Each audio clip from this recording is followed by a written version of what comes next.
It is overwhelmingly clear that this was directed by Russia, and we await a serious response from the Russians to that global condemnation. I don't remember anything like that, of course, but we have already stopped paying attention to this. Just as we have stopped getting extremely excited, we actually have never been very excited over announcements about new sanctions. And for more on that story, let's go to our London correspondent, Jonathan Sacerdoti. Jonathan, some very strong words we're hearing there from Boris Johnson. That's right, and we also have heard from the police today that 131 people could have been potentially in contact with a deadly nerve agent, and they were being monitored by health authorities over the phone on a daily basis. And we heard from Boris Johnson, of course, that he now is pointing the finger not just at Russia, but specifically at Putin himself. And there's been, of course, some backlash from Russia, where both Putin and Lavrov have said that they are dismissing these accusations, even saying that Gavin Williamson, the UK Defence Secretary, perhaps lacked education after he commented yesterday that Russia should go away and shut up. Jonathan, tell us a little bit more about this new theory of how the nerve agent may have been planted, which certainly does point the figure back toward Russia even more.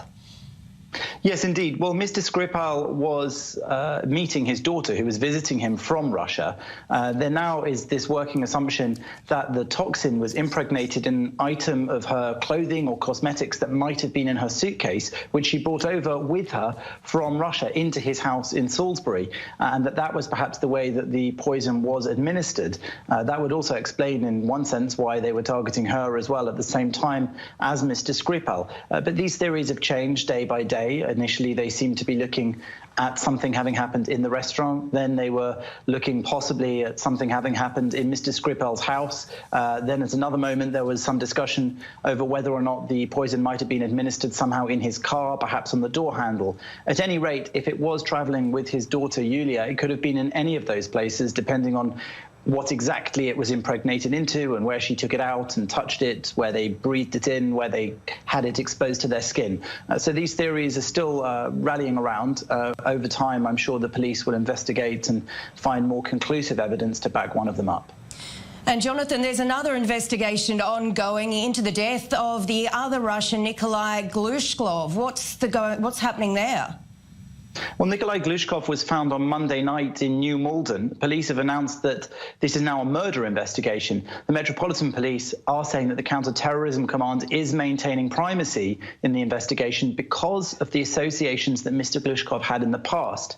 They say that there's nothing to suggest a link to the Salisbury incident, but the post-mortem for him has said that the death was caused by compression to the neck, and some reports are saying that this was as a result of hanging. But there's no evidence at this stage of any poison having been involved, no evidence either from outside the property of police taking the same sorts of precautions as they did in Salisbury not to come into contact with any poisonous substances. Glushkov was a 68-year-old businessman who had previously been involved in Aeroflot and, of course, was in court. The Russians were accusing him of having defrauded Aeroflot, and he had claimed asylum in the UK, the UK refusing to send him back to Russia for any kind of trial. So that would be the motivation, let's say, if they wanted to point the finger towards Russia again in this suspicious death taking place on UK soil.